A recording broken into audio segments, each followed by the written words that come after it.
Hi, I'm going to show you how to take apart a trunk lock cylinder for an '06 Ford Mustang. I had trouble with this lock cylinder sticking when you would insert the key.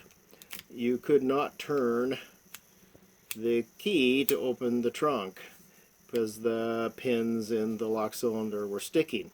I tried cleaning it, it didn't work, so I decided to take it apart and clean it, and cleaned it with lacquer thinner, took it all apart, cleaned it all up, put it back together, and it's working great. So, but the problem was, when I put it back together, I could not figure out how to get the spring back in there.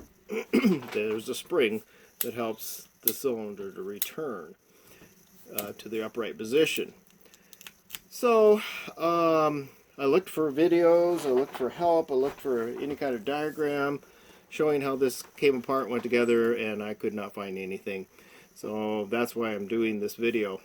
Now I've got it off the car, obviously. There is a plastic connector that connects back here that has the connection that goes to, has the release cable that goes to the actual latch.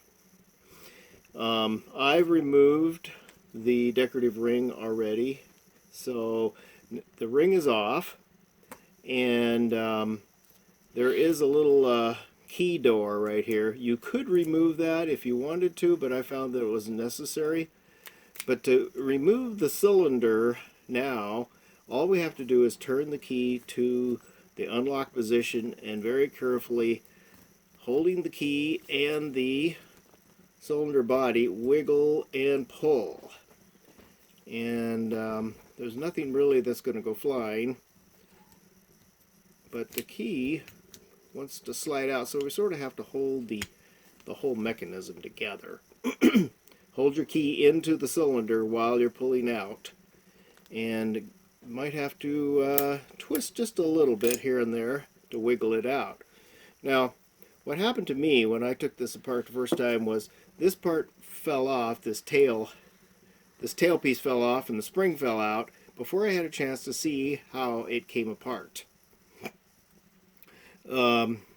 If you are doing this job for some purpose that you got to clean, I will show you this, that the cylinder here, when you pull the lock out, all those pins should be standing up like this. Can you see that there? And there's 3 on this side and 3 on this side. They should all move nice and easily like this. If they're not popping back up, that means that either the spring underneath, which you really can't see here, is damaged, or there's gunk in there and dirt, which is more than likely what the case is. So washing it out with some good lacquer thinner, paint thinner, some kind of a solvent will clean that up. I did use some WD-40, but I ended up finally doing a final rinse and just leaving the lock cylinder dry, and I feel like that's probably the best way to have it. And but to reinsert your key, you will have to help it out by pushing these back down to almost the tight position, and then you can get your key to go in. Once your key's in, it holds them down. And this is how the cylinder turns. So if we take a look at the cylinder housing, and I don't know if you can see in there, let me look in the camera here and see. Yeah, there's not enough light really, but there's that groove,